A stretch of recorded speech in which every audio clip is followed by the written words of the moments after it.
The crystal towers of Velanathi burned against the dark sky. Ambassador Zexai watched from the underground shelter as another city fell to the enemy ships. The crystalline being's body flickered with dim blue light, showing his fear and sadness. Around him, other Zerani huddled together, their crystal forms shaking. "How many ships do they have now?" asked Dr. Veltar, an old scientist whose crystal body had turned pale with age and worry.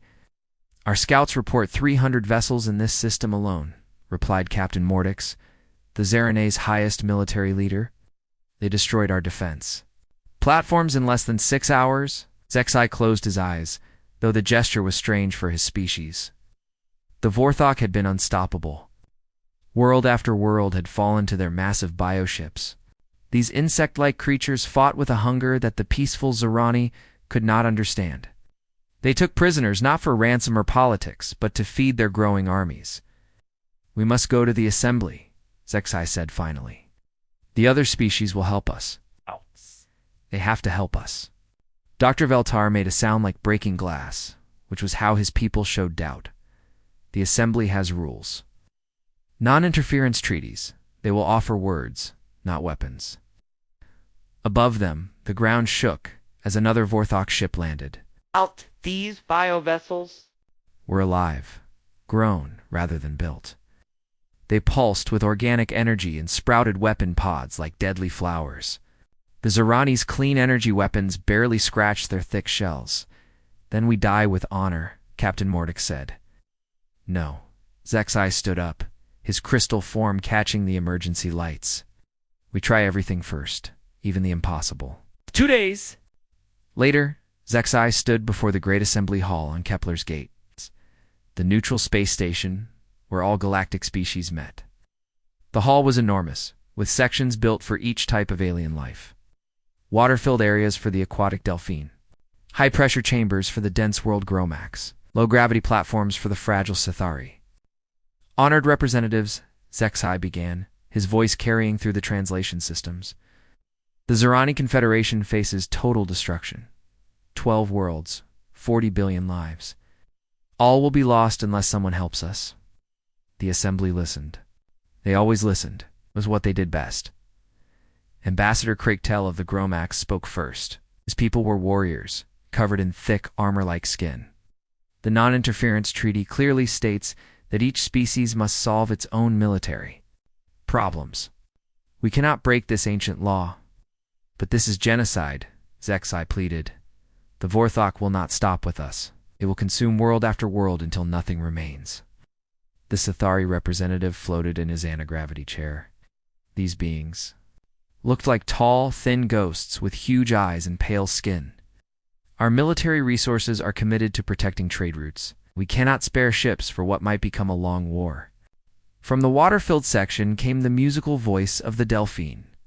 "Violence begets violence, crystal friend.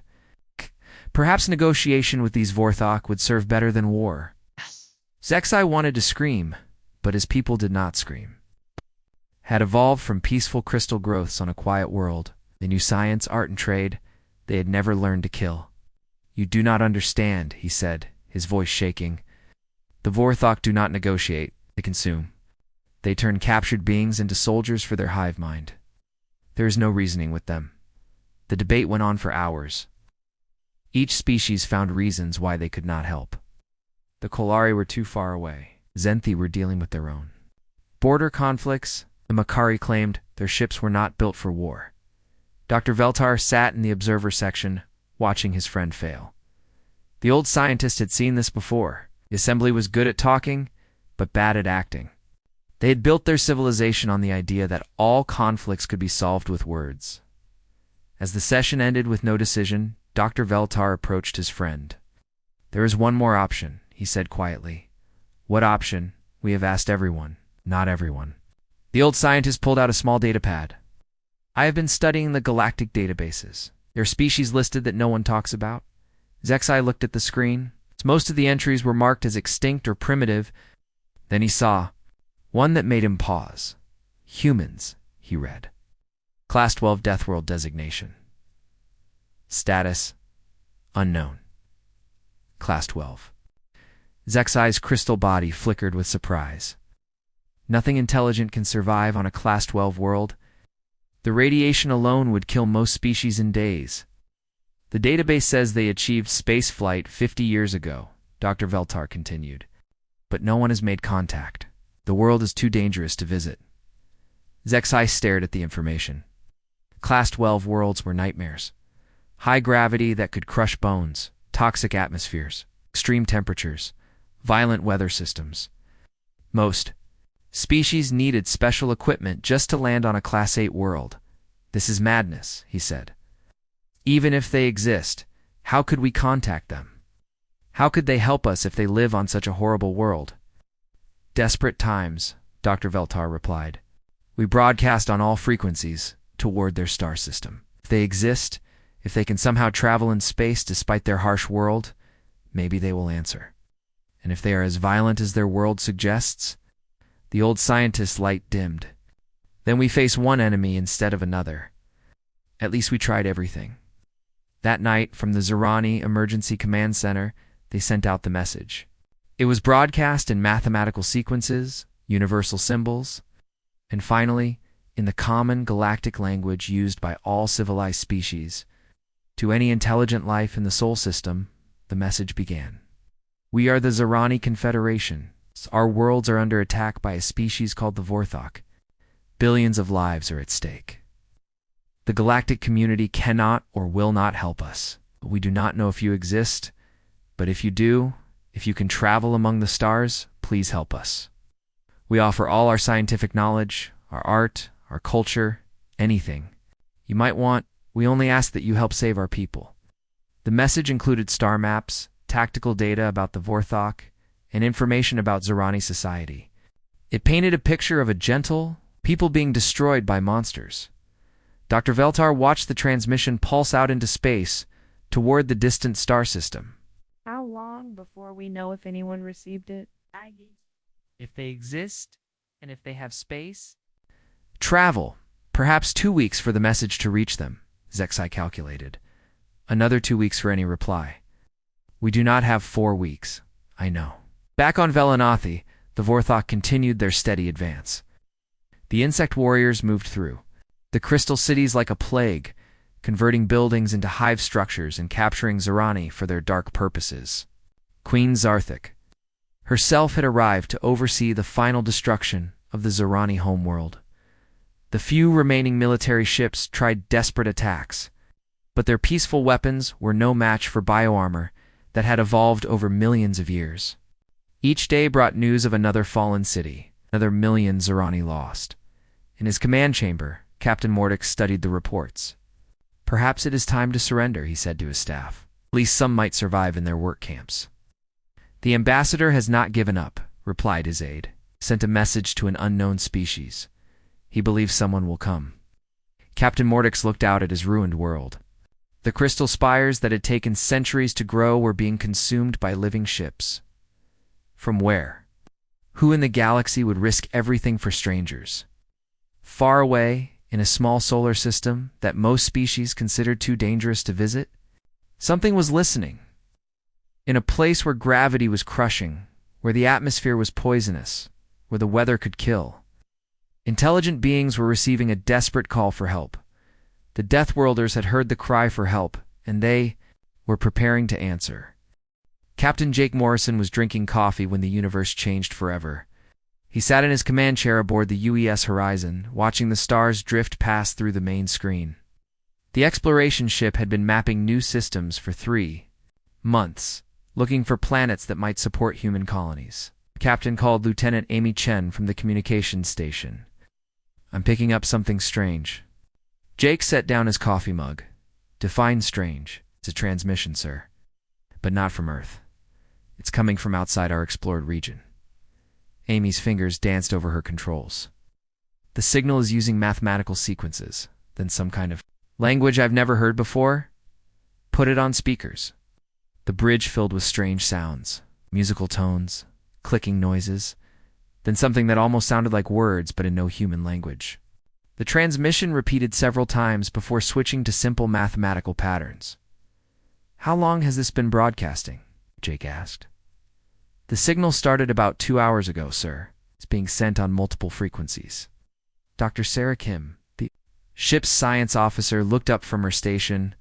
Captain, this is incredible. Someone is trying to contact us using universal mathematics. Prime numbers, basic physics constants.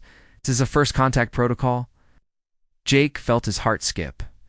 A beat. First contact. Humanity had dreamed about this moment for centuries.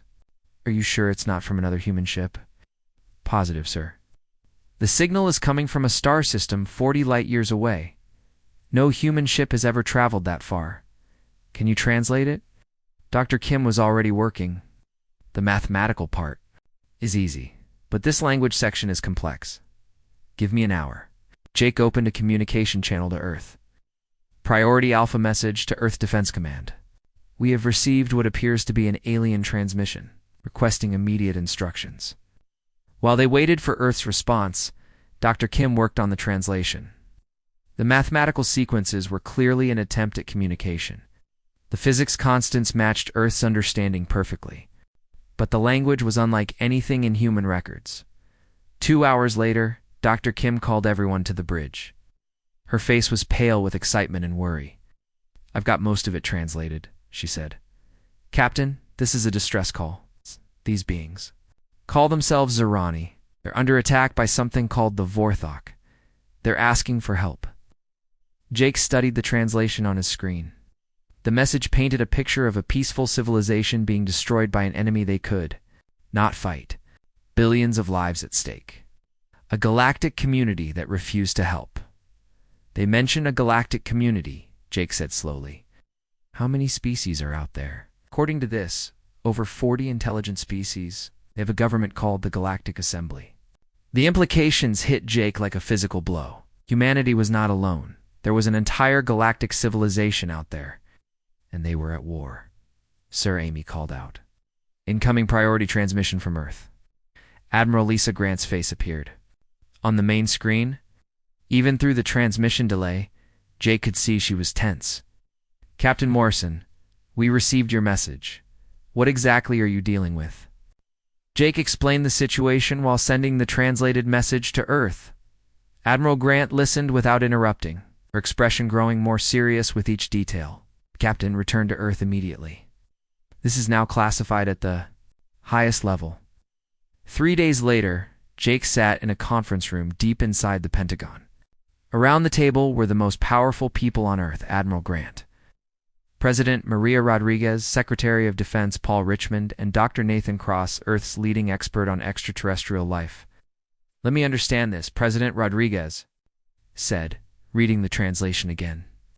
There's an entire galactic civilization out there. One species is committing genocide against another, and the galactic government is doing nothing to stop it. That appears to be correct, Madam President? Dr. Cross replied. The Zerani described their attackers as insectoid creatures with biological technology. Very aggressive, very organized.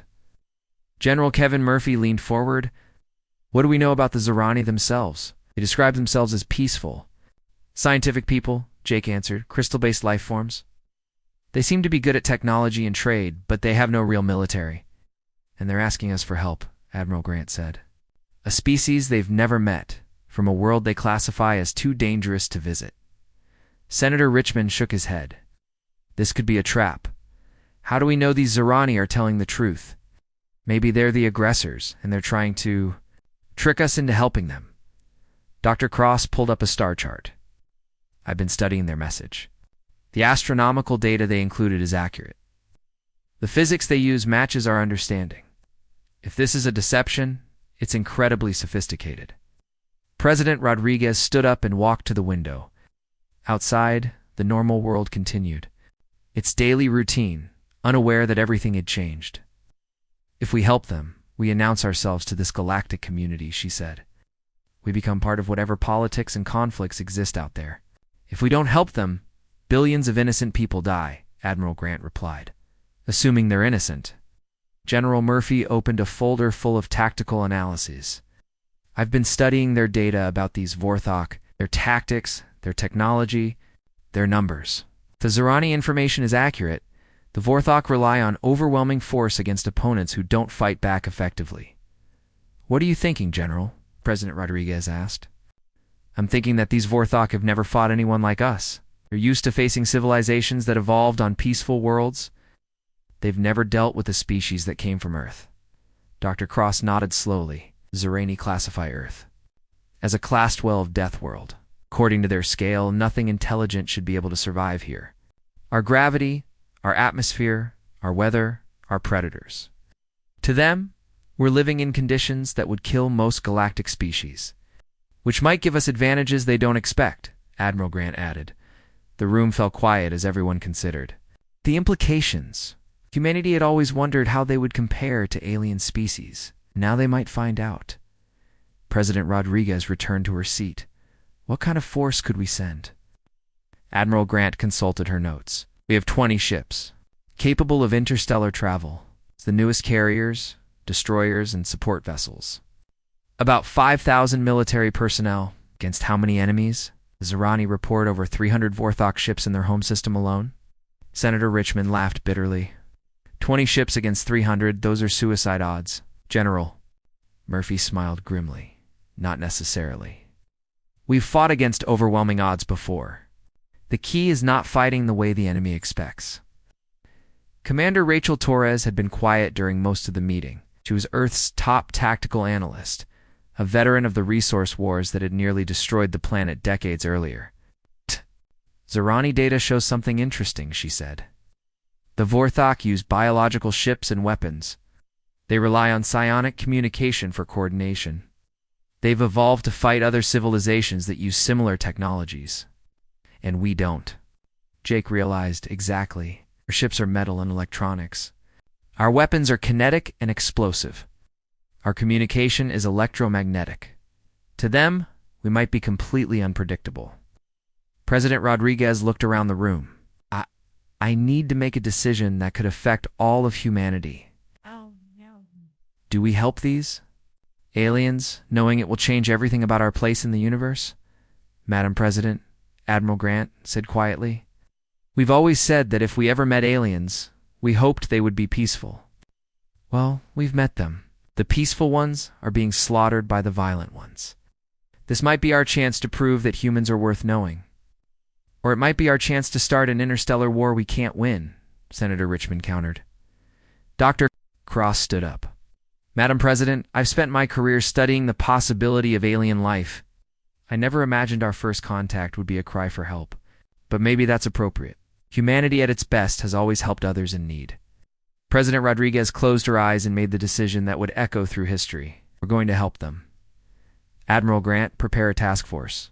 Keep it small and fast. Commander Torres, I want you to plan this mission. Captain Morrison, you'll lead the first contact team. She looked around the room at the faces that would launch humanity into the galactic community. Ladies and gentlemen, we're about to announce to the universe that Earth is home to a species willing to fight for strangers. God help us all. The EU's Defiance dropped out of faster-than-light travel at the edge of the Velanathi system. Captain Tony Martinez stood on the bridge, staring at the main screen in horror. The Zerani homeworld was surrounded by hundreds of alien ships that looked more like giant insects than spacecraft. My God, whispered First Officer Annabelle. Look at the size of those things. The Vorthok bioships were enormous, some stretching over 2 kilometers long. Their hulls pulsed with organic life, covered in what looked like armor plating that had grown rather than been built. Weapon pods sprouted from their sides like deadly flowers. Captain called Lieutenant Mike Torres from the sensor station.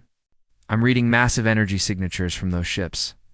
And sir, there are debris fields everywhere. Looks like the Zerani fleet was completely destroyed. Tony felt sick. They were too late. The peaceful crystal beings who had called for help were gone, wiped out by these insect monsters.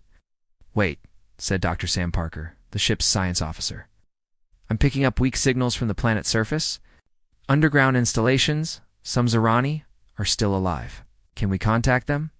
Working on it, sir. Tony made a decision that would change everything. Take us in, full stealth systems. The Defiance was humanity's most advanced ship, built with technology that had evolved from Earth's harsh environment. Its stealth systems used principles that other species had never needed. Most aliens communicated through mental links and energy patterns. They had never learned to hide from electromagnetic sensors because they had never fought species that used them. The human ship slipped through the Vorthok fleet like a ghost. The bioships continued their orbital bombardment, unaware that death had entered their midst. Signal established with the surface, reported Lieutenant Sarah Kim, putting it through now. The main screen flickered and showed a crystal being huddled in what looked like an underground bunker. The creature's body glowed with weak blue light, and cracks ran through its crystalline form. "This is Captain Mordix of the Zerani Defense Force," the alien said through the translation system. "Who are you? How did you get past the Vorthok ships?" "I'm Captain Tony Martinez of the Earth vessel Defiance. We received your distress call." Crystal being's light flickered with what might have been surprise. "Earth. But that is a Class 12 death world. Nothing intelligent can survive such conditions." Annabelle stepped forward. "We're human beings, Captain Mordex. We come from Earth, and we're here to help." "Impossible," came another voice. A different Zerani appeared on screen, older and more damaged. "I am Dr. Veltar. I sent that message in desperation. I never believed anyone would answer, especially not from the Sol system." Dr. Parker leaned toward the screen. "Dr. Veltar, we're very real, and we want to help your people. Can you tell us how many Zerani are still alive? Perhaps 50,000? Remain on this world, hidden in deep shelters. But the Vorthok are digging us out one by one. Soon there will be none left." Tony studied the tactical display. 300 enemy ships against his single vessel. By any reasonable measure, it was hopeless. But humans had never been reasonable. "Dr. Veltar, we need you to transmit everything you know about Vorthok biology and technology. We're going to get you out of there. One ship against an entire fleet." Captain Mordix's crystal form dimmed. "I admire your courage, human, but it is suicide." "Maybe," Tony replied. "But we didn't come all this way to turn around." While the Zerani transmitted their data, something else was happening in space. Vorthok had finally noticed the strange new ship. Queen Zarthik herself, commanding from her massive flagship, studied the sensor readings with growing confusion. "What is that vessel? It does not match any known galactic design." "Unknown, my queen. It appears to be constructed of primitive metals and ceramics. No biological components at all. Scan for life signs." The bioship's sensors probed the human vessel, and what they found horrified the Vorthok crew.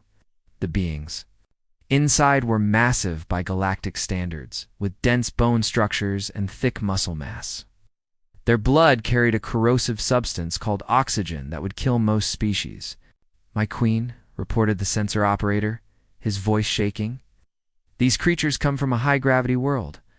The atmospheric readings suggest toxic levels of oxygen and nitrogen. Temperature variations would flash freeze most galactic species." "Queen."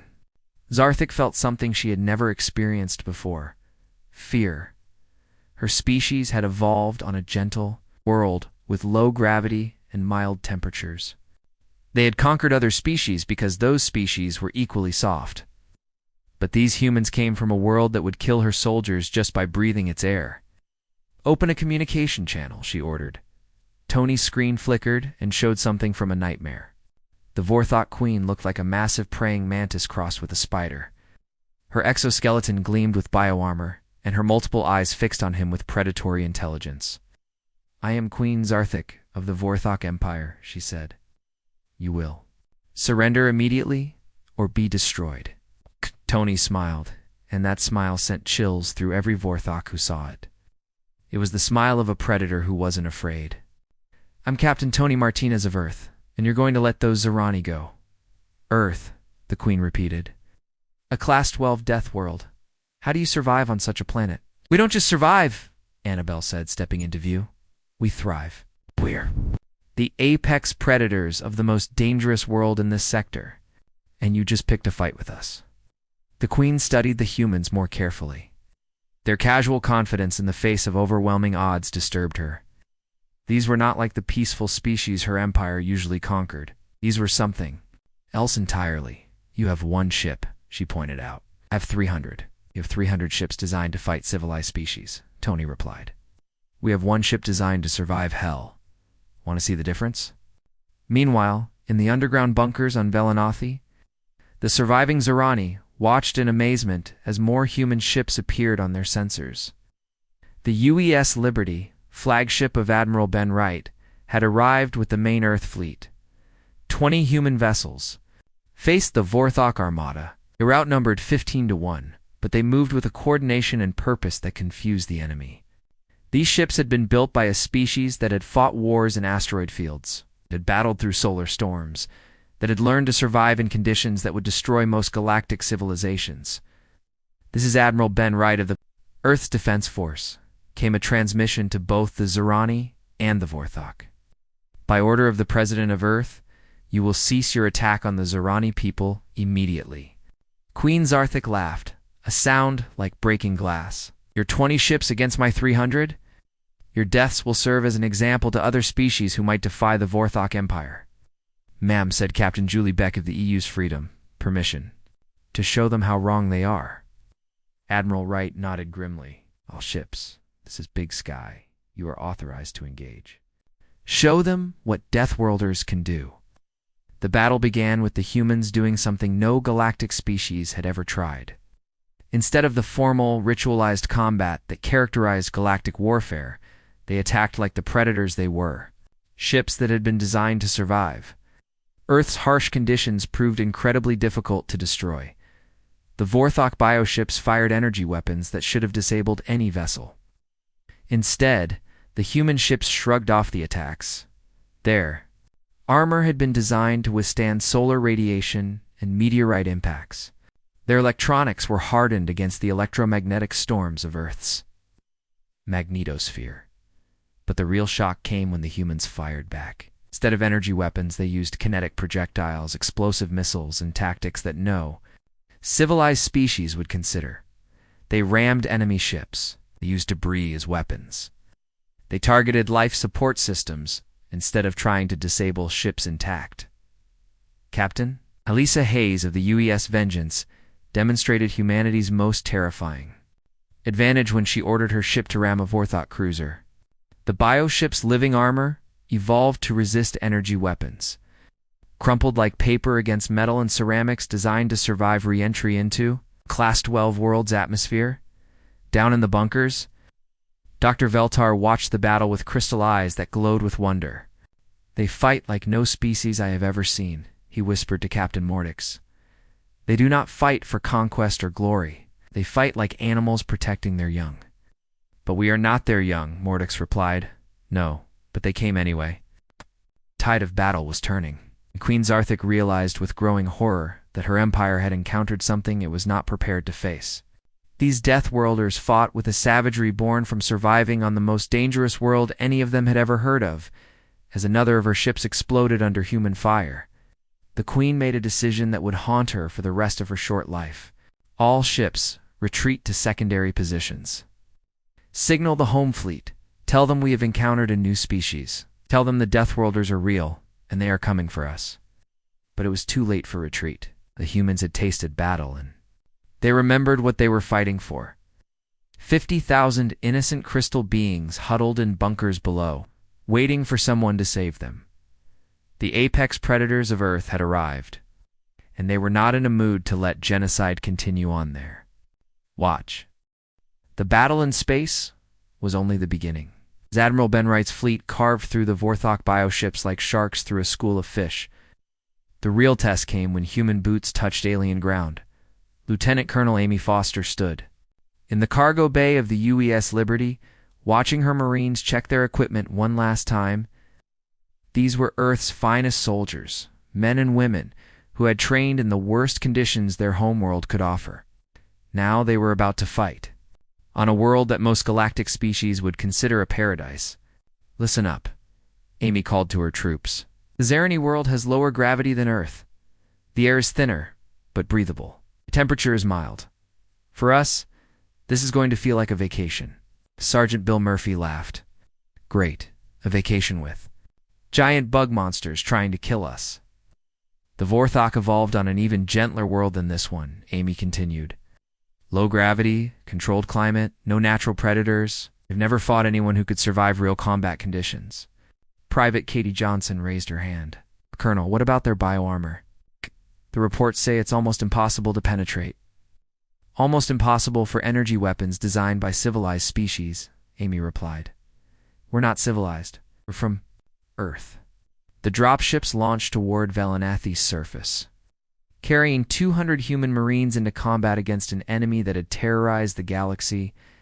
The Vorthok had landed ground troops in the major crystal cities, using their organic technology to convert Zerani buildings into hive structures. As the human ships descended through the atmosphere, they faced anti-aircraft fire from bioweapons that shot living projectiles. The organic missiles tracked their targets with predatory intelligence, but they had been designed to fight against other biological technology. Incoming missiles called the pilot of Foster's dropship, deploying countermeasures. Instead of using energy screens or organic decoys, the human ship released clouds of metallic chaff and flares. The biomissiles, confused by signals they had never encountered, veered off target and exploded harmlessly in the distance. This is too easy, muttered Corporal Dan Cole, clutching his rifle. Don't get cocky, Amy warned, till we meet them face to face. The dropships landed in a park area near the capital city's center. The crystal trees that had once glowed with peaceful light were now covered in Vorthok biomatter, turning them into twisted organic structures that pulsed. With alien life, Amy's Marines spread out in formation, their armor and weapons looking primitive compared to galactic technology. But these tools had been forged in Earth's harsh environment, tested in conditions that would kill most alien species. The first Vorthok warriors they encountered were gathering near a converted crystal spire. These insect soldiers stood nearly 3 meters tall, their bio-armor gleaming in the alien sunlight. They moved with the coordination of a hive mind, each warrior linked to the others through psionic frequencies. Contact front, Sergeant Murphy reported. 20 hostiles, 200 meters. Amy studied the enemy through her binoculars. The Vorthok warriors were impressive by galactic standards, but to human eyes, they looked fragile. Their armor was designed to deflect energy weapons, not the kinetic rounds that human rifles fired. Take them down, she ordered. The firefight began with the Vorthok firing bioenergy weapons that should have melted human armor. Instead, the shots splashed harmlessly against ceramic plates designed to withstand laser-cutting tools and plasma. Welders. The human return fire was devastating. Private Lisa Brown's rifle sent a tungsten core round through the chest of a Vorthok warrior. The bioarmor that could turn aside energy blasts cracked like an eggshell under kinetic impact. The warrior fell, green fluid leaking from the wound. Their armor is useless against ballistic weapons, Brown reported. These things were never designed to fight projectile weapons. The Vorthok warriors tried to coordinate their response through their hive mind, but something was interfering with their communication. The electromagnetic noise generated by human equipment, primitive by galactic standards, disrupted the psionic frequencies they relied on. They're confused, observed Corporal Frank Hayes, watching the enemy stumble around like drunk insects. It's like they can't talk to each other. Amy realized what was happening. The Vorthok had evolved to fight species that used biotechnology and psionic communication. They had never encountered electromagnetic interference because no civilized species would be crude enough to use such primitive technology. All units advance, she ordered. Keep your radios active. The M-noise is jamming their coordination. The human Marines moved through the Crystal City like a force of nature. Where the Vorthok expected ritualized combat between disciplined armies, they found chaos. Humans fought like the predators they were, using every advantage their harsh world had taught them. Sergeant Tom Baker led his squad through a converted building, clearing rooms with explosive charges and gunfire. The Vorthok defenders, bred for organized warfare, couldn't adapt to the humans' aggressive tactics. They'd fight without honor. One Vorthok warrior managed to transmit before Baker's shotgun ended the conversation. In space, the battle was going equally badly for the Vorthok. Commander Steve Lawson of the UES Thunder had perfected a tactic that horrified the galactic observers watching from distant ships. Instead of trying to disable enemy vessels for capture, he rammed them. Target. That biocruiser, he ordered. Full speed ahead. The Thunder, built to survive atmospheric re-entry and asteroid impacts, slammed into the Vorthok ship like a sledgehammer hitting glass. The organic hull evolved to flex under energy bombardment, shattered completely under kinetic impact. Queen Zarthik watched from her flagship as her fleet died around her. These humans fought with a savagery that her species had never encountered. They seemed to enjoy combat, treating it as a natural part of existence rather than a regrettable necessity. "My queen," reported her tactical officer, "our ground forces are being overrun. The humans are using weapons we have no defense against." "What kind of weapons?" "Primitive projectile weapons, explosive devices, and electromagnetic interference. They are completely disrupting our coordination networks." Queen studied the tactical displays with growing despair. Her warriors, bred for millions of years to fight civilized opponents, were being slaughtered by beings who fought like wild animals. On the planet's surface, Dr. Helen Brooks worked frantically in her mobile command center. The human scientist was monitoring Vorthok communications, trying to understand how their hive mind operated. "I've got it," she announced to Admiral Wright over the communication link. "The Vorthok uses specific psionic frequency for all their coordination. If we can jam that frequency, their entire command structure will collapse." "How do we jam a psionic signal?" "You don't need to. Our equipment is already doing it accidentally. The electromagnetic noise from our technology is interfering with their mental links." Admiral Wright smiled grimly. "So our primitive technology is actually an advantage." "It's more than that, sir. It's their worst nightmare. They've spent millions of years evolving to fight other psionic species. They have no defense against electromagnetic interference." The realization spread through the human fleet like wildfire. Their crude technology, their violent tactics, their willingness to fight without rules, everything that made them seem primitive to galactic civilization was actually their greatest strength. Colonel Amy Foster led her Marines into the heart of the Vorthok Command Center, a converted crystal palace that now pulsed with organic technology. The enemy defenders tried to coordinate their response, but the electromagnetic noise from human equipment turned their hive mind into chaos. "Surrender," she called to the Vorthok commander, a massive warrior whose bio-armor was covered in command. "Interfaces, your fleet is destroyed. Ground forces are defeated. This world belongs to the Zerani again." The Vorthok commander tried to respond, but his speech was garbled by interference from her radio.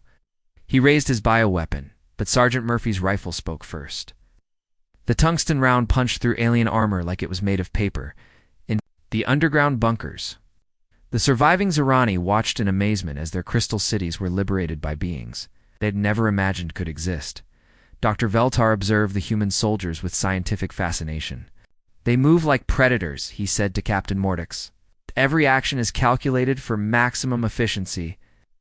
They do not waste energy on display or ceremony." "They are saving us," Mordox replied simply. In space, Queen Zarthik made her final, desperate gambit. She activated her flagship's self-destruct sequence, hoping to take some human ships with her when the bio-vessel exploded. But Captain Julie Beck of the UES Freedom had anticipated this move. Her ship's sensors, designed to track objects through Earth's dense atmosphere and magnetic interference, had been monitoring the Vorthok flagship's energy levels. "She's going to blow," Beck announced. "All ships, clear the area." The human fleet scattered just as the Vorthok flagship erupted in a ball of organic fire. Queen Zarthik died believing she had at least wounded the Deathworlders who had destroyed her empire. She was wrong. Human ships built to survive the radioactive hell of Earth's Van Allen belts shrugged off the explosion's radiation like rain.